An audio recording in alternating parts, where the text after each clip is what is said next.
Hello. Happy Monday. Sorry, I'm 1 minute late. It's Monday. I have nothing else to say. I hope your team won the Super Bowl last night. I didn't care one way or the other, but I was a little shocked by the outcome. I think I went to bed at like third quarter, and that, yeah. So, uh, sorry, I have a thing of Mr. H.H. Holmes staring at me to the left, and I've been fighting with this. I feel like I've been fighting with this man for weeks now. So, we are going to start H.H. Holmes because if I don't, I never will. I've kind of come to that conclusion that he and I are not friends. Never would be friends, never will be friends. Hello, Gabby. And he's a jerk. Hello, Sir Frank Otter. Good to see you guys here. Flashfan is going to be leaving Aruba today, and have a safe flight, Flashfan. Can't wait to hear all about your adventures. Kelly is still on her adventure as well. Gabby is stuck in cold weather as well as I am. I don't think it's cold as her, though. Anyway, so we are going to split this into two parts because there's a lot of information, and I have been trying to confirm or like prove, disprove, whatever. There's so much information that contradicts itself. And I'm like, just from comments people have made, it's like there's this set of beliefs out there that I don't know if they're true. I don't know if they're right.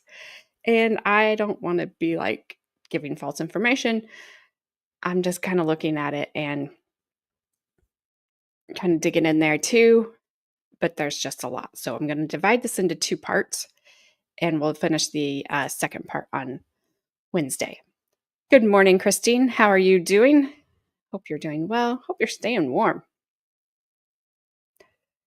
So without any more delay, I got to turn my just it's just been me and this dude since for like days. I can't stand him. So we are going to get into the story of H.H. Holmes. Y'all probably have heard of him. I hadn't until we started talking about this, and then people were talking about that. He was active mostly in Illinois, Indiana, Pennsylvania, maybe Ohio. I don't know. Texas. He went to a lot of places. He did a lot of things, and he didn't do a lot of things that he was accused of doing, and some things that he confessed doing. So we're going to dive into some of it and see what happens. I warned you, Sir Frank. I am so sorry. I hope you are getting better. It did the same thing with my daughter. So I really, really hope you are feeling better. Yeah, Holmes is all over the place, and he likes to tell stories. And I learned other people like to tell stories too. Good morning, Zach. Yes, Texas. Look at that picture. You have fresh meat in your picture. Very nice. Yes, heavens to Betsy. Heavens to, I don't know who. I'm just happy I still have hair. This has just been. Ugh. All right, let's do this, shall we? Because yes, other people have told stories about him that aren't true. He told stories about himself that aren't true. It gets you just get stuck going, what did this guy do? What did he not do? Who lived? Who didn't live?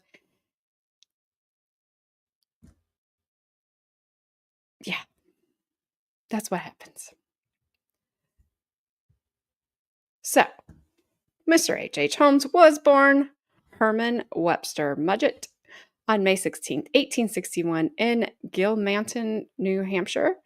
He was the third child of Levi Horton Mudgett and Theodate Page Price. He had two older siblings, a sister Ellen, a brother Arthur, and one younger brother Henry. Holmes's father was from a farming family and worked as a farmer, trader, and house painter. He was reportedly a heavy drinker who beat his kids. So good for him. And as we've seen in the past, maybe the start to this guy's thoughts and craziness and everything else. Yep. Yep. Exactly, Sir Frank. There's a lot of tales out there that, yep, were told by him and some written by others. There's still stuff. I'm trying to not mudge it up, but I'm going to. I'm just warning you today. I'm just telling you. H.H. Holmes also faced bullying from his classmates due to his outstanding academic capabilities. Why do we make fun of smart people? Are we jealous of them? Anyway, in one incident, he was forced to stand in front of a human skeleton and put the skeleton's hands on his face to frighten him. Initially terrified, Holmes discovered the experience was intriguing and claimed it helped him overcome his worries. Good for you guys. Holmes subsequently developed an obsession with death as a result of the encounter and began dissecting animals. And we know that is a sign of bad things to come when they're doing things to animals. Don't do things to animals unless you're eating them like Zach. He attended school at, I'm probably going to say this wrong because Phillips is at Exeter Academy. Phillips Exeter Academy is an independent coeducational college preparatory school in Exeter. Can I say that word more? New Hampshire. Established in 1781, it is America's sixth oldest boarding school. Its list of notable alumni includes U.S. President Franklin Pierce, U.S. Senator Daniel Webster, Facebook founder Mark Zuckerberg, and 3 winners of the Nobel Prize. So it's a place. There's that back in the day. It doesn't look like that. Exeter. What? Exeter? Exeter. It has the ER at the end. How can it be ta? Worcester? Exeter? Whatever. I'm not saying it anymore. But there's a picture of that place that I apparently couldn't go to because I can't say the name. When Holmes was 16, he graduated with honors from, I'm probably going to say this wrong too, Gabby, correct me, Gilmanton Academy and Gilmanton Academy. Gilmanton was a private school founded in 1794 and was one of the last private academic buildings to be built in the state. There is a picture of it. I think it is currently a not courthouse, but it was a high school. It was that Gilmanton Academy, then it was a high school, and maybe an elementary school. But it's still there. Like, that's pretty cool that is the building. I love old buildings. And so that's that. In 1879, an 18-year-old H.H. Holmes enrolled at the University of Vermont for 1 year before transferring to the University of Michigan's Department of Medicine and Surgery in 1882. I gotta go back and look at that. Oh, yeah, that's cool.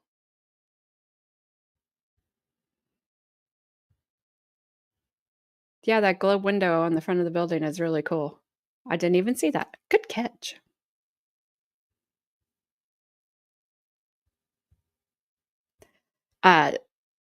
Some of Mr. Holmes' housemates reported that Mr. Holmes was physically, well, whoops, something got cut out here. He married Clara in 1882, I believe, before he went into the University of Michigan. I apologize that something got left out when I was transferring this over. Hello, Dill. I know. Miss Madison is not feeling well, and it's been rough on all of us, especially her mother, because the poor baby, she's got a horrible cough. He married Clara Lovering in 1878. My apologies for that getting cut out of there. Let me see if I can find it real quick. Sorry, I transferred a ton of this over, and that didn't come over for some reason. On July 4th, 1878, a young Mr. Holmes married Clara Lovering. They had one son, Robert Lovering Mudgett. He lived from February 3rd, 1880 to November 3rd, 1956. Robert went on to become a certified public accountant and served as city manager of Orlando, Florida. He was normal. Look at him. In 1879, an 18-year-old H.H. Holmes enrolled at the University of Vermont at 1 year. Before I got that one.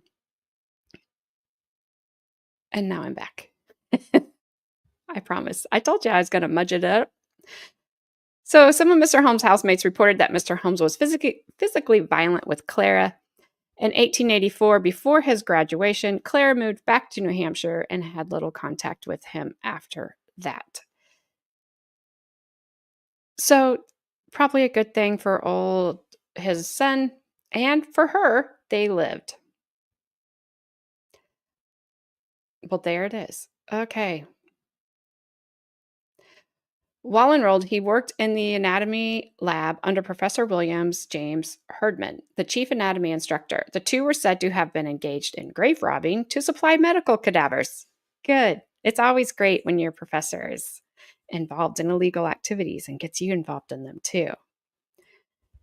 Holmes was an apprentice in New Hampshire under Nahum White and noted advocate for human dissection. Yeah. Hey, Puddletown. Glad you got out of the hospital. I hope you are feeling better. I hope you're continuing to get rest, sir. It's good to see you. Zach. I don't know that is true. Oh, I didn't mean to put that up there. Zach, dang it. Years later, when Holmes was suspected of unaliving and claimed to be nothing but an insurance fraudster, he admitted to using cadavers to defraud life insurance companies several times in college. After graduating from the University of Michigan, Mr. Holmes moved to Moore, I'm sure it's not Moores, but that's what it looks like, New York. A rumor spread that Mr. Holmes had been seen with a little boy who later disappeared. Mr. Holmes claimed the boy went back to his home in Massachusetts. No investigation took place, and Mr. Holmes quickly left town. No word on the little boy, his well-being, or if he was ever seen again. Mr. Holmes later traveled to Philadelphia and was hired as a keeper at the State Lunatic Hospital at Norristown, but quit after a few days.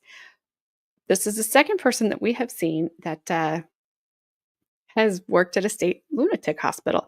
Those are the old names, not the current names. I don't remember what that one is. Probably a state hospital now, but he then took a position at a drugstore in Philadelphia. But while he was working there, a boy died after taking medicine that was purchased at the store. Mr. Holmes denied any involvement in the child's death and immediately left the city. Before moving to Chicago, he changed his name to Henry Howard Holmes to avoid the possibility of being exposed by victims of his previous scams. So that's how Mr. Mudgett becomes Mr. Holmes. Yeah, I don't know why they always end up there. One way or the other. They start there or they end there.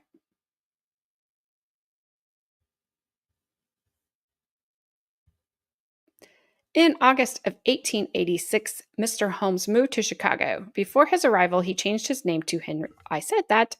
And this is when he began to use the pseudonym H.H. Holmes. After his arrival, Mr. Holmes came across a drugstore on the northwest corner of South Wallace Avenue and West 63rd Street in the Inglewood section of Chicago. The drugstore's owner, Elizabeth Holton, gave Holmes a job. He proved to be a hardworking employee, eventually buying the store. There is a bit of, I don't want to say controversy. There's kind of two stories out there about old Elizabeth. Contrary to several accounts, Mr. Holmes did not unalive Dr. E.S. Holton. A commonly told version of this story is that Dr. E.S. Holton was an old man dying from cancer. When Dr. Holton died or was possibly unalived, H.H. Holmes took over the store, purchasing it from Mrs. Holton.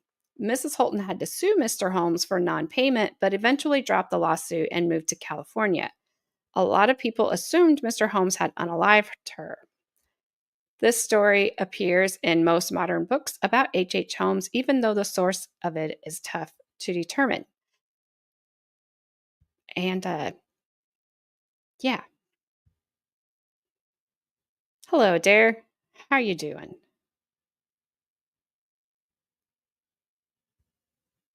I don't know what that means, Gabby.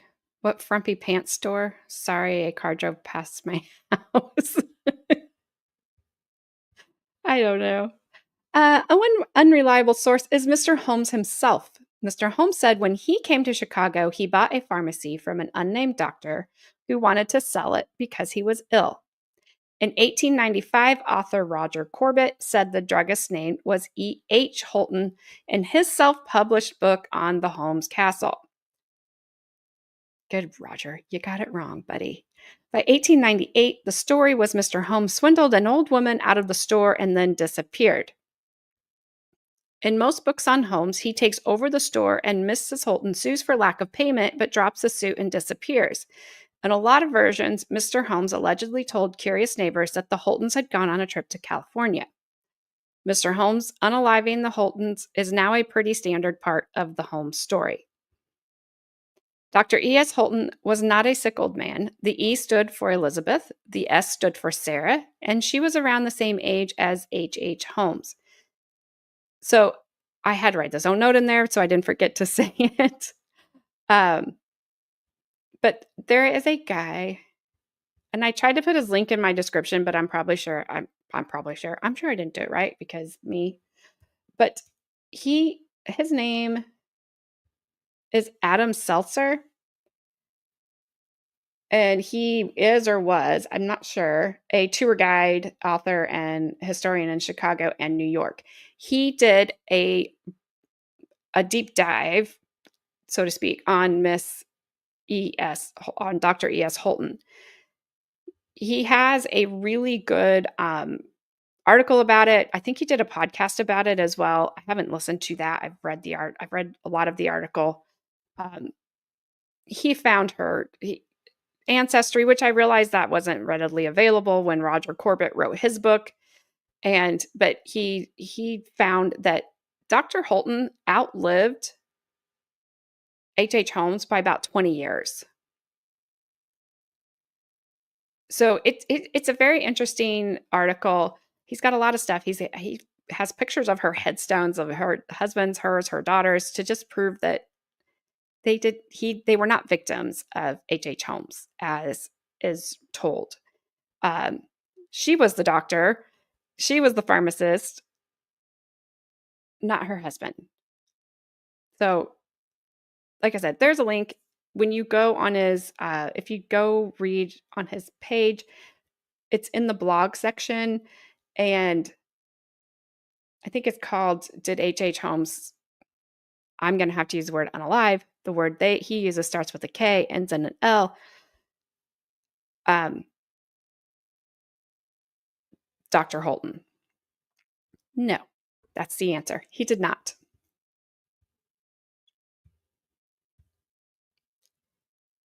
In late 1886, while still legally married to Claire, H.H. Holmes married 24-year-old Myrta, I think Belknap in Minneapolis, Minnesota.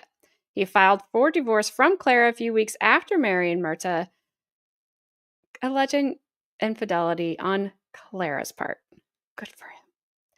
The claims could not be proven, and the suit went nowhere. Paperwork indicated that Clara probably was never even informed of the suit. She should just be happy she got away. That's the best thing that could have happened to her. The divorce was never finalized and was dismissed on June 4th, 1891. Mr. Holmes and, I hope I'm saying her name right, Myrta had one daughter, Lucy Theodate Holmes, July 4th, 1889 through December 20. She died December 26, 1956. Lucy was born in the Englewood neighborhood of Chicago and later became a school teacher. So another normal child that survived H.H. Holmes. H.H. Holmes married Georgiana Yoke on January 17th, 1894 in Denver, while still married to both Clara and Myrta. Maybe he should have moved to Utah, and no offense to anybody that lives in Utah. Holmes purchased an empty lot across the street from Dr. Holton's pharmacy, where construction began in 1887 for a 2-story mixed-use building. The building would include apartments on the second floor, along with retail spaces and a new drugstore on the first floor. When Mr. Holmes declined to pay the architects or the steel company, Etna Iron and Steel, they took him to court in 1888. In 1892, he added a third floor, telling investors and suppliers he intended to use it as a hotel during the upcoming World's Columbian Exposition, also known as Chicago's World Fair. It was a World's Fair held in Chicago from May 5th to October 31st, 1893, to celebrate the 400th anniversary of Christopher Columbus's arrival in the New World in 1492. And I know everything surrounding that, so we're not going to discuss that. Some accounts report that Holmes built the hotel to lure tourists visiting the exposition to unalive them and sell their skeletons to nearby medical schools. Although he did have a history of selling stolen cadavers to medical schools, Mr. Holmes had acquired these wares through grave robbing rather than unaliving. There is no evidence that Mr. Holmes ever unalived exposition visitors. The yellow press labeled the building as Holmes, I know I wrote the word there, I'm going to say unaliving castle, claiming the structure contained secret torture chambers, trapdoors, gas chambers, and a basement crematorium. None of these sensationalized claims were true. I don't know 100% about that yet. But yellow, where is that? The yellow press was a new term for me. So yellow journalism emerged in the intense battle for readers by 2 newspapers in New York City in the 1890s. In journalism, yellow journalism and the yellow press are American newspapers that use eye-catching headlines and sensationalized exaggerations for increased sales. This type of reporting was characterized by exaggerated headlines, unverified claim, partisan agendas, and focus on topics like crime, scandal, sports, and violence. Clickbait today, also everyday news reporting. Yeah, haven't changed, in my opinion. That's how they still tell every story. It's got to be first, got to be the best, got to be the worst. Yes, it is like celebrity tabloids. And one of the papers that I was reading about was basically kind of sounded like the Inquirer of our day. I don't even know if the Inquirer is still around. Puddletown had to be hanging around looking for fresh graves.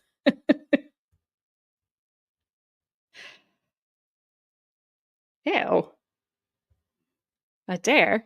We have a daughter of a rich doctor who died at a very young age and was buried in her whole bedroom as a coffin in Danville. Yeah. I would like the details on that, Adair. That's interesting and weird. Other accounts state that the hotel was made up of over 100 rooms and laid out like a maze. Doors were opening into brick walls, windowless rooms, and dead-end staircases. In reality, the 3rd floor was a moderately sized hotel. It was somewhat unremarkable and uncompleted due to Mr. Holmes' disputes with the builders that he didn't pay. It did contain some hidden rooms, but they were used for hiding furniture Mr. Holmes bought on credit and didn't intend to pay for. He doesn't like to pay his bills. I don't know why his little castle there wasn't foreclosed on.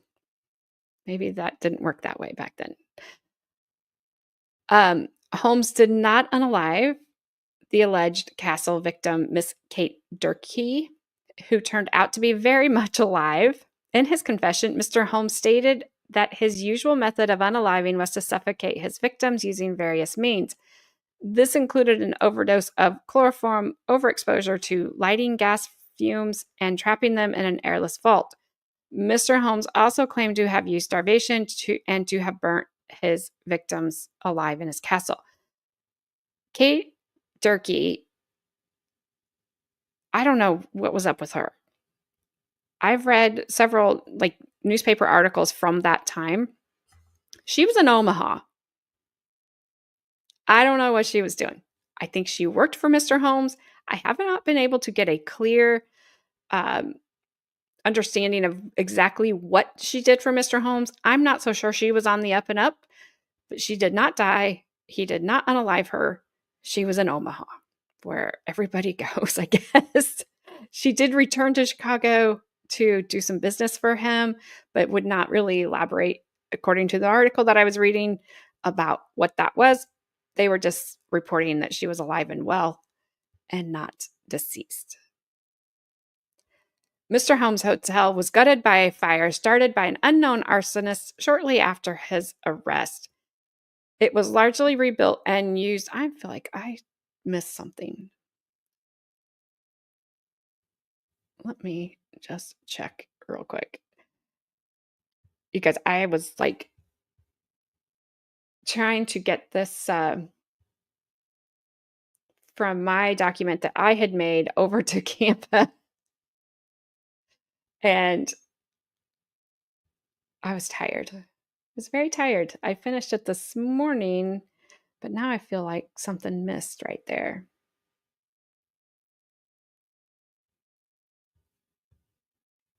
Let me just make sure. Did not. Okay. It does still exist. It's a new media group. Group name is A360 Media LLC after National Enquirer filed Chapter 11 in 2010. Huh. Interesting. Now how many more aliens and stuff we've found. Let's see. It was largely rebuilt and used as a post office until 1938, and I think there might still be a post office building sitting on that corner. Besides his infamous castle, Mr. Holmes also owned a one-story factory which he claimed was to be used for glass bending. It is unclear if the factory furnace was ever used for this purpose. Some of the other purposes we kind of got to wonder about. It was speculated to have been used to destroy incriminating evidence of Mr. Holmes' crimes. I wonder if it was used to, do away with some people. There is his quote-unquote castle that is now, I believe, was a post office. This is hard to see, I know. It's hard. I can't really see it either. This is part of a map. I've got the lower part of the page here that shows, the layout of the place a little bit. Reading some accounts that I was reading this morning, I do think there were some rooms in there that weren't good, that were used for bad purposes, like to put people in there and turn on the gas till they were not breathing anymore. And there were people in the basement, in the cellar. I don't know I haven't seen anything, about doors opening to Nothing like at the Winchester house. Um, I haven't found any of that. So I know these pictures are really bad because they're really old and they're from a newspaper. So I tried to. There is a skeleton right there. I think these are just drawings. Um,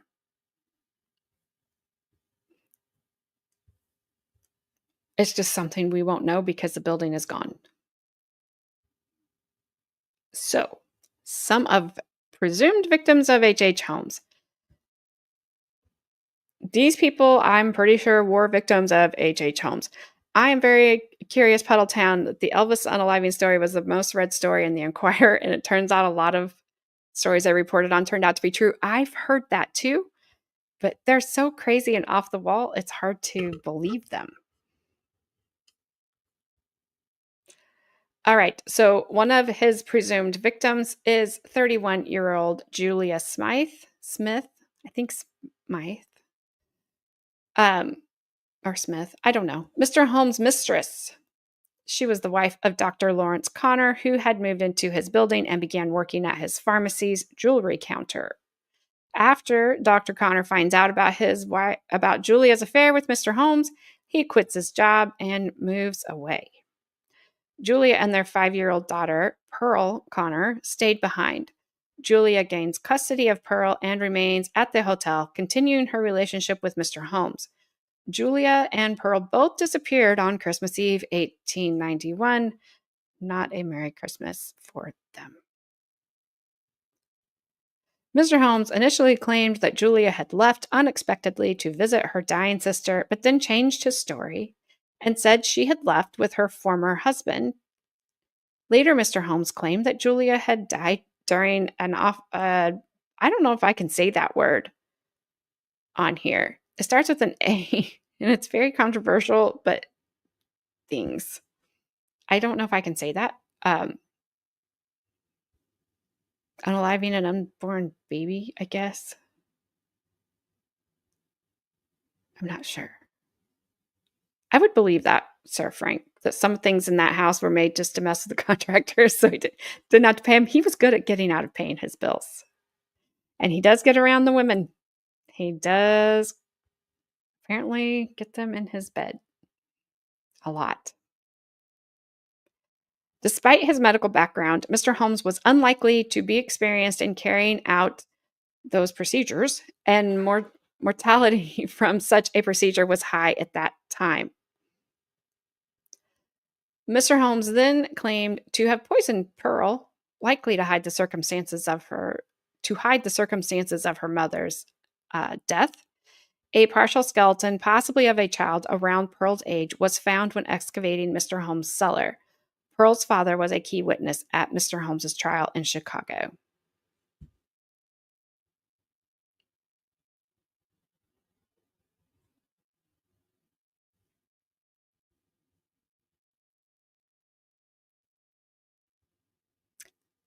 They say that he was. I don't. I don't think he was the first serial unaliver. We've had some that were earlier than him. That they definitely were. He would put up a wall to encase a safe, but won't allow the wall to be removed to have the safe removed after he couldn't pay for it. So they left the safe for him without the bill. Oh my gosh.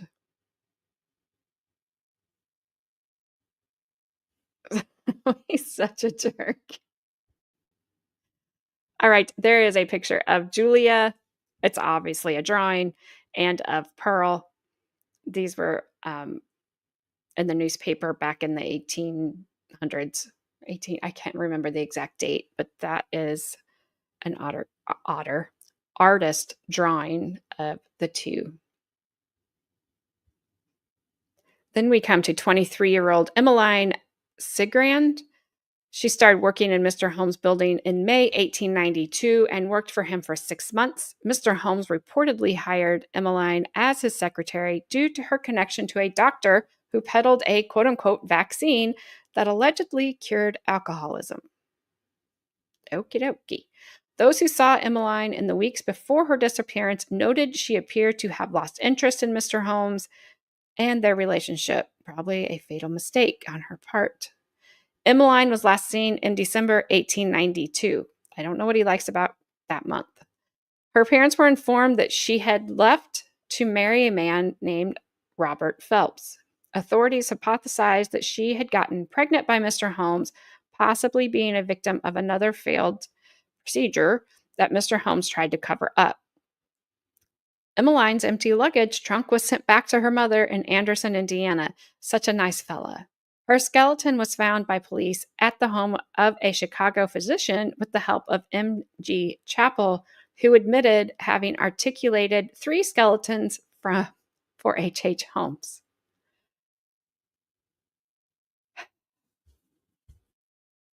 You know, what's wrong with people? Like, there is a picture of Emmeline. Obviously, another drawing.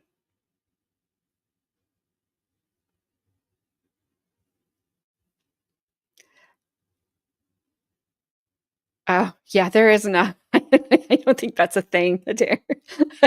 Yeah, that was the first one for me to hear out of a vaccine that cures alcoholism. Sir Otter. Holmes was credited as the first. However, there were earlier ones just at the time we didn't. Yep, we didn't have a name for them. Yep. Yeah, and information was not readily available. But yeah, he definitely was not number one. Probably haunts him to this day. It's like whatever. Wilhelmina Minnie Williams, a 24-year-old one-time actress, moved to Chicago in early 1893. Mr. Holmes claimed he met her in an employment office, though it is believed that he had met her in Boston several years earlier while he was going by the alias Harry Gordon. Mr. Holmes offered her a job at the hotel as his stenographer, and she accepted. For those of us that don't know what a stenographer is, it's like as people used to write shorthand. I think my mom used to be able to do it. I tried to learn it in high school, believe it or not. They were still teaching it. I know, Flash fan, you're not here to make fun of me. I could not do it. Oh, yes, definitely quite the con man. And he definitely had swag. I don't know why I don't know.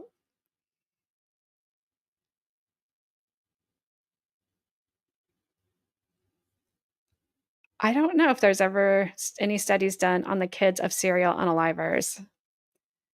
There's been studies done on the serial unalivers' brains, yeah, but I don't know. I don't know. But his 2 kids that got away from him turned out normal, whatever normal is.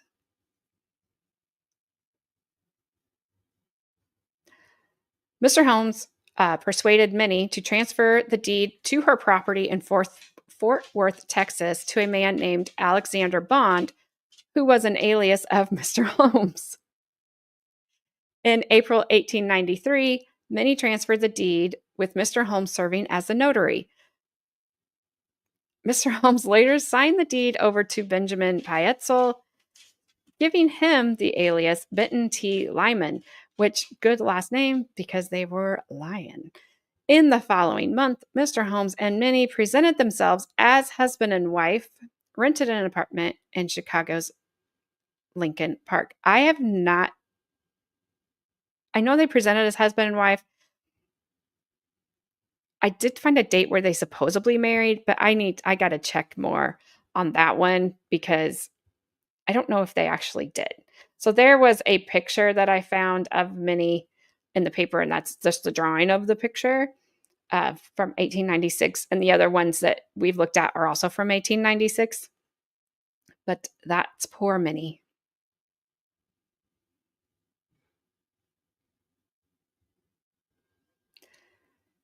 Anna Nanny Williams, Minnie's 18-year-old younger sister, came to visit, and on July 5th, 1893, she wrote to her aunt that she planned to accompany brother Harry to Europe. She signed off with the message, brother Harry, which was Mr. Holmes, says you need never trouble any more about me, financially or otherwise. He and his sister will see to me. I hope our hard days are over. I just imagine her days were over. Afterwards, neither Minnie nor Nanny were ever seen alive, and Mr. Holmes would subsequently use Minnie's name in future scams because he's good like that. There is Nanny, that's Minnie's sister. So their father had left, probably to Minnie because she was the older one, property when he passed away in Texas. That's what she signed over to him. So I think it was, I don't know if it was a block or 2 blocks or something like that of property that he left her, and probably worth a pretty penny today. And she signed it over, and then he's like, "Bye," and until unalived. Yes. And then he unalived aforesaid Minnie with Nanny.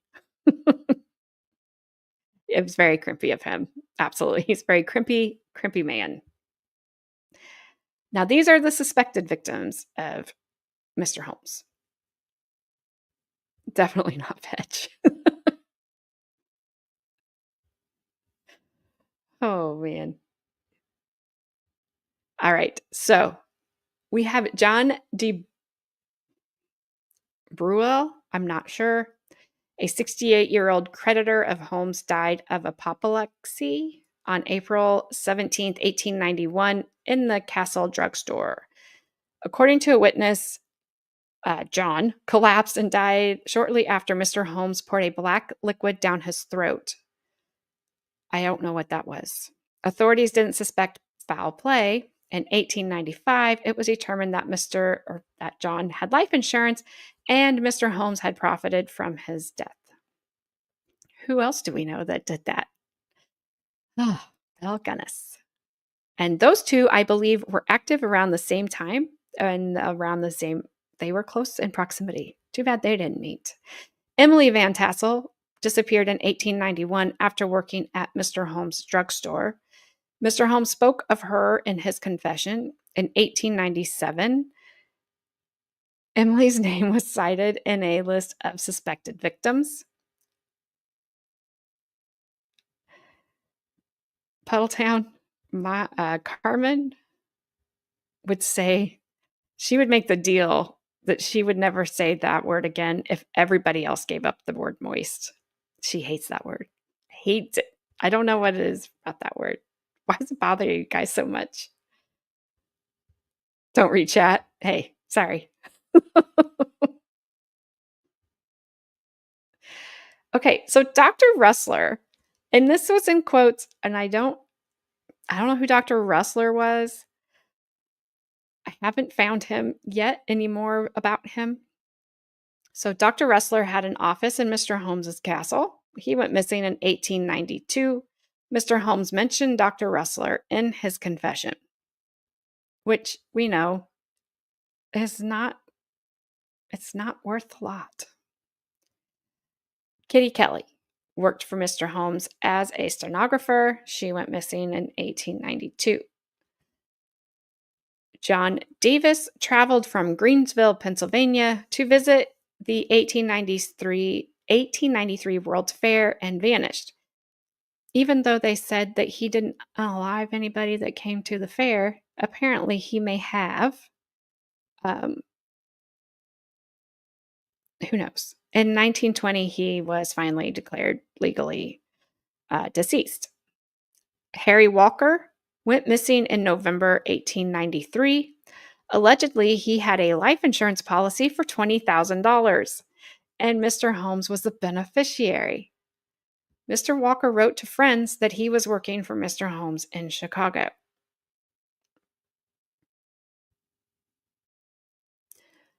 George Thomas was taken out to a Mississippi swamp on the Tombigbee River in June 1894 by H.H. Holmes and Benjamin Pietzel, who unalived him and disposed of his body. Mr. Holmes confessed to the unaliving to his second wife, Myrta. Uh, not I don't nobody knows, Gabby. So, no, you're not getting ahead by asking how many victims, because I've seen 27, I've seen 200, it's I don't know. They don't know. And again, because he confessed to some crimes of unaliving people that he did not unalive. They were alive and well. People saw them. And he's like, "Yeah, I did away with them." Milford Cole disappeared after receiving a telegram from Mr. Holmes to travel from Baltimore to Chicago in 1894. Lucy Burbank, a possible victim. Lucy's bank book was found with human hair in a chimney flue at the castle in 1895. There's also a newspaper article that I was reading from back then, that was claiming that's what happened to Minnie. I can't find anything else that says that's what happened to Minnie and that her hair was in the chimney. This is the one that her bank book was found with human hair. Who knows? They didn't have a way probably I don't think back then, to compare and make sure it was hers. Um, Obviously no DNA testing or anything like that. H.H. Holmes is alleged to have unalived two people in Lake County, Illinois in the 1890s. Their deaths were confirmed years later when the remains of an unknown man and an unknown woman were found on a farm in 1919. I'm not sure how that's all it says about them. So I'm not sure how they know those two people were victims of his or not. Just because he said it didn't mean it was real. I think that's all I have on that one. So that's kind of the first part of what I have. Wanted to go for about an hour. I'm a little short on that. The other, whoops, you don't need to see all that. Sorry.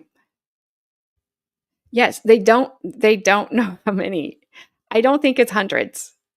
I don't think it's hundreds. I really don't. But maybe. So the other part that I need to dig into deeper is Mr. Pietzel and him and Mr. Holmes. So Mr. Pietzel and Mr. Holmes, they teamed up for some insurance fraud. Shocker. It must have been really easy to do that back then, because Belle Gunness, look how much she got away with and how many people she unalived just strictly for their insurance. So I need to look into him further. I need to look into, he had a janitor, Patrick Quillen, I think is how you say his last name, um, and his wife. They covered for him. They covered for H.H. Holmes for a while. She broke. I was. She broke after they put her in a sweatbox for 2 days. She decided to tell her story. So again, I'm looking at it going, well, did she just want out of the sweatbox, or was she being truthful? And that's, what she says is what she confessed to is fact. Um, I don't know. There's not as much that is made about this castle. There's not a lot in there. There are some accounts from people like detectives and things like that. But after reading everything else that I've read and hearing how these newspapers were sensationalizing the story and the headlines and all that stuff they were doing, I kind of reading those going, was this real? Was this really what the detective said? Was this really how it was? What happened? And it's kind of, I tainted it a little bit, I guess, that I'm reading the papers going, why can't we never believe what you guys write? Can we can we just have some honest journalists out there, please? Absolutely, Brie, like, they got away with a lot, and they were hard to catch too because the information wasn't there, and it's very easy to just to change your identity. You're just this. Sir Frank, we know of 3 confirmed, but it goes haywire because it was at least 27 he confessed to, but it could be as high as 150. Yeah, and then, like I said, some of the things he confessed to weren't true. So, I don't know. Did he like limbs? Um, there is okay, you might understand this, Zach. I guess I don't wanna understand it. So they would talk about him defleshing people and to get their to have their skeletons, but then it talked about people finding, um I'm trying to keep this not gross. Basically, their faces would be gone, but sometimes the flesh on the rest of their body was still there, and there was a story about somebody came to pick up a skeleton, but it wasn't ready, for lack of a better word, or lack of a better way to say that. So apparently, allegedly, possibly, who knows, they decided to cut off the arms, and the person just left with the arms. And then a little bit later, there was a knock at that person's door, and they think they had the rest, but it was all cut up. What do you do with that then? I don't know. Yeah, yes, taking the skin off. Yeah. Yeah. Oh, well, I hope that, Madison finally got some sleep. Sorry if I woke her up. He wanted to play Face Off before the movie was made. Ugh. I'm just like, there's some, other serial unalivers we've had around that would have loved to have an arm. Like, "Hey, can I get an arm from you?" And then that saves me from having to go out and get my own arm, and, it's all good. It's all good. Ew, he was not making a meat shirt. Leave it in an ant pile for a few days, like potato skin. I like potato skin. Oh, dear. Can you think of food at a time like this? Gross.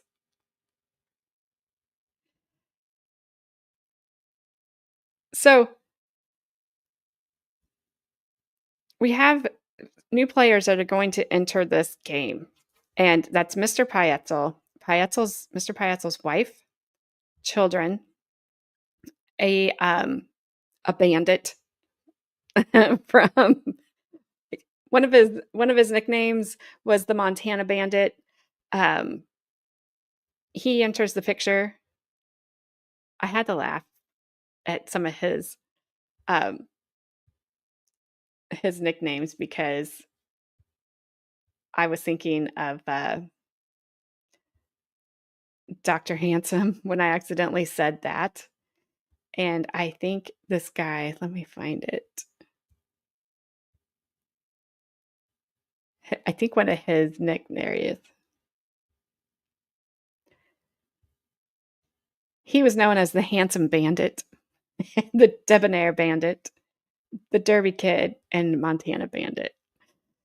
So he's gonna enter this picture as well. Yay for him.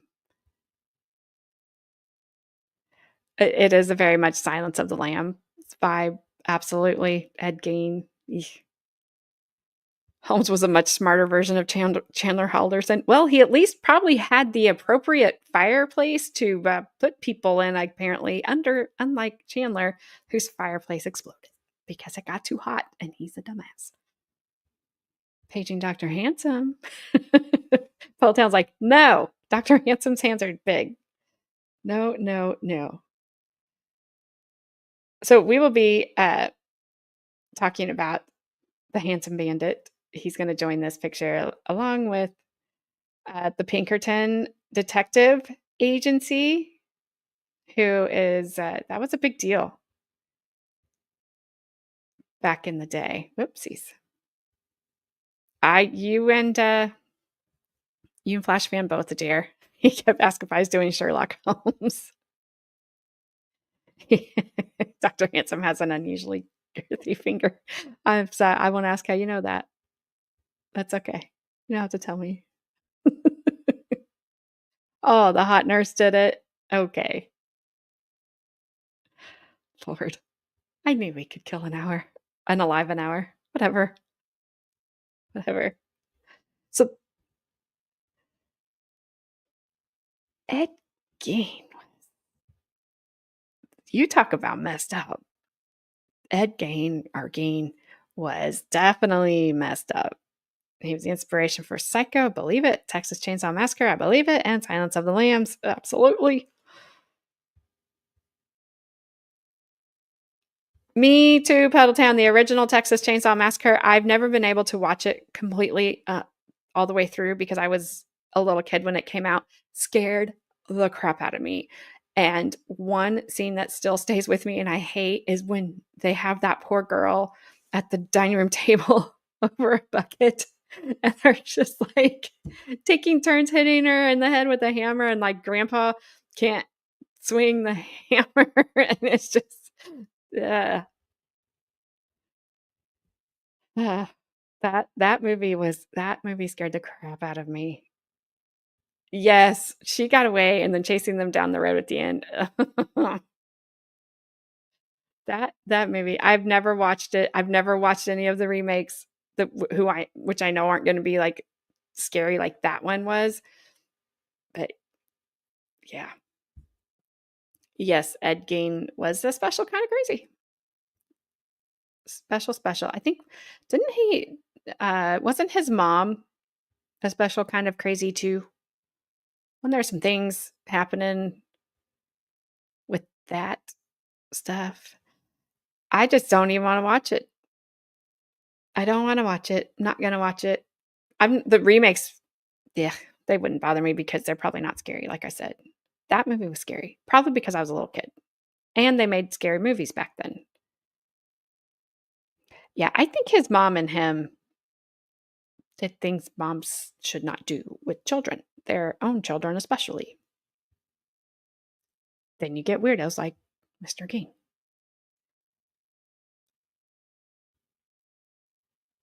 So I had a thought that H.H. Holmes, Belle Gunness, active at the same time, living close to each other, should have teamed up, and then they should have had the competition. Who gets whose insurance money first? Who who's gonna unalive the other one first? And I was trying to decide which one I'd put my money on. I would put my money on Belle because I think she worked faster. I think Mr. Holmes and he kind of wants you to come in, get comfortable, hang out for a little while, whatever he was doing too. Definitely wanted all the women in his bed. Um, Belle was like, "Come to my farm and stay forever." And then that night, she would make sure you stayed forever. So my money would be on Belle if it was a Belle Holmes match. I don't know what you guys think about that or if you even care, but that's where my thoughts went when I was doing this. Uh,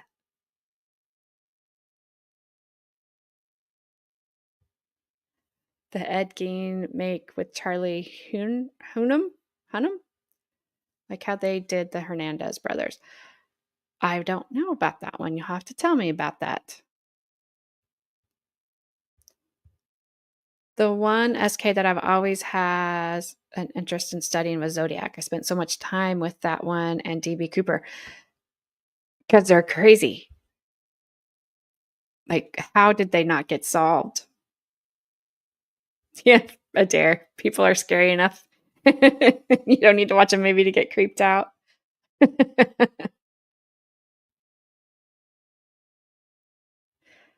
Well, Gabby knows what you're talking about, Brie. I do not. But should that surprise anyone? No.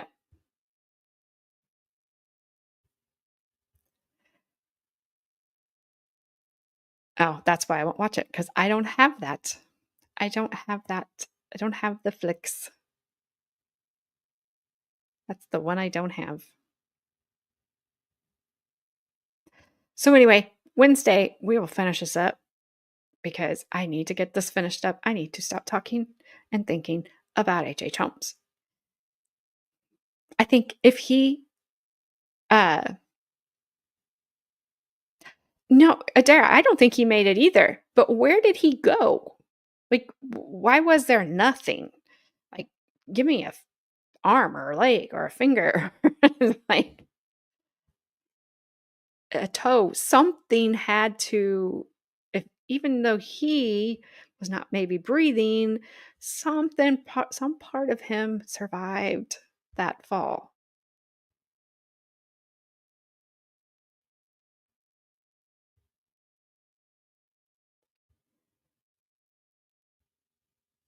Back to work on Wednesday. Oh, we're gonna miss you, Puddletown, but I'm glad you're getting back to it. We will try to do some night streams coming up soon so you can join us for those. I am glad that's one good thing about you being in the hospital, Puddle Down. You were hanging out with us every day. And then now you gotta go back to work and that boo. Why can't we all just be independently wealthy and just hang out all day talking about weird, creepy people or asking Gabby questions?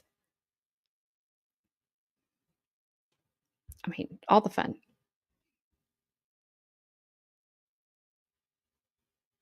Yes, we miss you too, and we will miss you again. But I would rather just have you here, Puddletail, on the earth. So take care of yourself. Hey, you never bother us, and you're always welcome. And we'll be looking forward to your adventures overseas.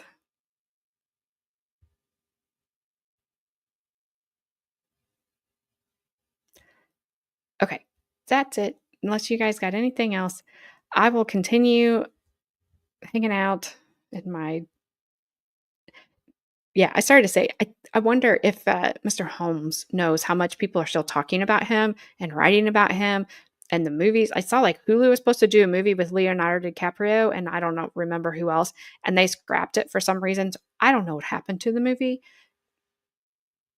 I don't know if it got made, but I do wonder, does he know that he is still a thing in 2025? And what's he think about it?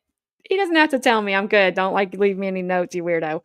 But so I tell you, if you're gonna come haunt my house, you better earn your keep. So I expect dinner to be made. Yeah, I gotta get this done. Otherwise, I would AI chat. I gotcha. AJ, I read it. I read it that way till you corrected it. So thank you again for hanging out. If you haven't already, please hit that like and subscribe button. I will be back Wednesday to finish this up. And until then, have a great day. Have a great tomorrow.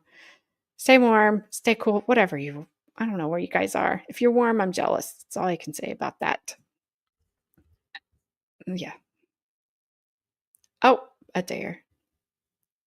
You're back at pickleball. It does. It is news and it makes us all happy that you are back doing that, Adair. I'm glad you are finally healed up from your injury with your knee and that you're back at it. Take it easy on those old ladies out there. Not calling you old, calling them old.